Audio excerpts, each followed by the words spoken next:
All right, let's just get right into it. For years, we've thought about cybersecurity like building bigger walls, deeper moats around a castle. But what happens when the attack isn't coming from outside? What if it's from someone who already has the keys?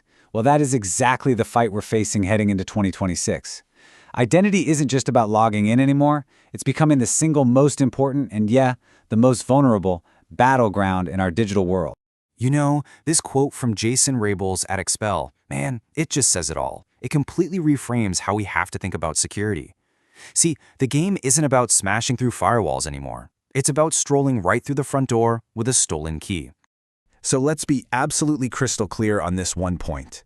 The old model, the idea of a safe inside and a dangerous outside, with a nice, neat network perimeter in between, it's gone. It's totally obsolete. The new perimeter, the only one that matters, isn't a network. It's you. It's your identity. So how do we get here, right? How did those old walls just completely crumble? That's what we're going to break down first. We've got to understand the forces that have made identity the new and really the only perimeter left. And look, this isn't some far-off prediction. This is happening right now. 74%. Think about that. In late 2025, 3 out of every 4 attacks Expel looked into were directly tied to compromised identities. This isn't a future threat. It's a fire that is already burning out of control.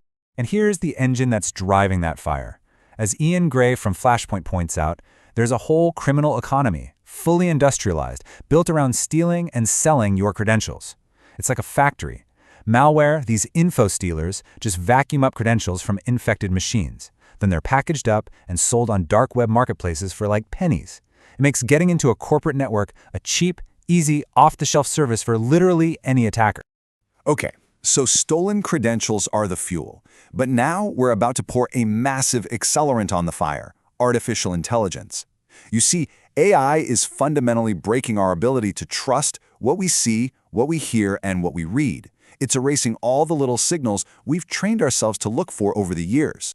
This really shows you how much the game has changed. We all learned to spot the old phishing emails, right? The bad grammar, the dear sir or madam. But look at the right column. That's the new reality. AI-powered phishing has perfect grammar, it's deeply personalized, and it uses flawless logic. It can even mimic your boss's writing style in real time. Our own human judgment? It's just not a reliable defense anymore. And get this, these attacks aren't just in your email anymore. Reese Downing at Ontanews says they're moving into trusted spaces like Microsoft Teams and Slack. It's the new smishing, but inside the walls. An attacker just buys a license, creates a convincing profile of, say, an IT support person, and sends you a direct chat. Once they're in that trusted environment, it's game over. They can impersonate anyone, and they've completely bypassed all the usual email warning. And this goes so much deeper than a fake email. Gary Bartlett from Illumio is predicting a full-blown, large-scale, deep fake crisis.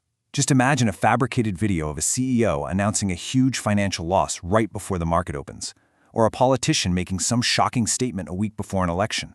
An event like that, amplified by AI, could cause chaos in minutes and force all of us to completely rethink what digital trust even means.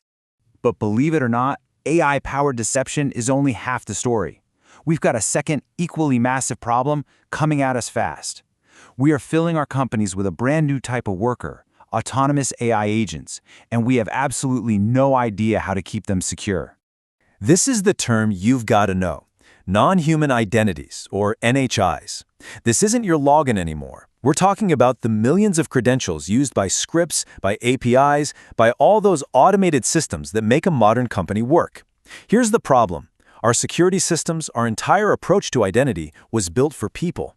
It was never, ever designed for this kind of scale. And that creates a huge security crisis. Experts at Token Security call it systemic identity debt. You've got AI coding agents that, while trying to be helpful, are creating misconfigurations at an insane scale. A single mistake, like a hard-coded password, gets copied and pasted thousands of times throughout your code. The sheer number of these non-human identities it's completely unmanageable with the tools we have today. So, this brings us to a really critical technical question. There's this new standard emerging for how these AI agents talk to each other. It's called MCP. The question is it secure enough for the enterprise? And the answer, according to Nancy Wang at 1Password, is a hard no. The reason why is so important. MCP was designed to let things work together easily, interoperability, not to keep them separate and secure, containment. It's like giving everyone in a building a master key. Sure, it's great for collaboration, but it's a disaster for security. It was never designed to control what these agents do. So what's missing? Well, there's no built-in identity check. There's no enforcement of least privilege, which means agents get way more access than they need. And there's no good audit trail. Basically, any agent you connect gets all of your permissions. It's a developer's playground for sure, but it is not an enterprise backbone. Not yet. Okay, I know, that was a whole lot of bad news. The perimeter is gone, trust is broken, and our new AI coworkers are a security nightmare. So, what on earth do we do about it? How do we even begin to forge a new defense in this crazy new world? Well, the big shift, as Peterson Gutierrez of Barracuda puts it, is moving from a one-time check to a continuous one. The old way was all about proving who you are at the exact moment you log in. The new way? It has to be about constantly proving that you are still you, second by second, using invisible signals like your behavior, your device, and your location. So this calls for a few key strategies. First, we have to go all in on things that are actually phishing resistant, like passkeys. Why? Because you can't steal a password that doesn't exist. It cuts that whole info stealer economy off at the knees. Second, we need that invisible, continuous authentication. It's not about annoying you, it's about assessing risk in the background. Third, and this one is huge, we have to rebuild our identity systems for non-human identities from the ground up. They have to be the default, not some weird edge case. And finally, we have to get really good at post-login monitoring. The mindset has to be assume breach. We have to accept that accounts will get compromised, so the goal becomes spotting that bad activity the second it starts. But listen, this isn't just about throwing more tech at the problem. As Josh Lefkowitz from Flashpoint says, the only winning defense is going to be human-led and AI scaled. We can't just outsource our thinking to an algorithm. We need smart humans guiding the strategy, understanding the context, and using AI as the powerful tool it is to keep up with this risk that's growing exponentially. And for our last point, we have to zoom way out.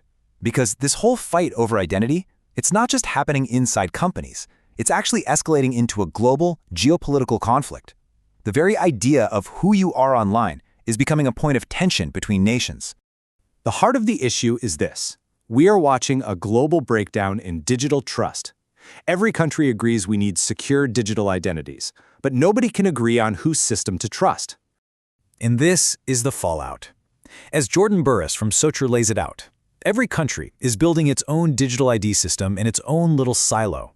There's no shared framework for trust, so you end up in a fragmented world where one country might just refuse to recognize another's digital credentials, and then identity becomes a weapon, a tool for control, for influence operations, and for meddling in things like elections. Which leaves us with this one final, really critical question. In a world where AI can perfectly mimic anything and anyone, where we can't even trust our own eyes and ears, and where entire nations are fighting over this, who actually gets to define who you are? That, right there, is the battleground of 2026.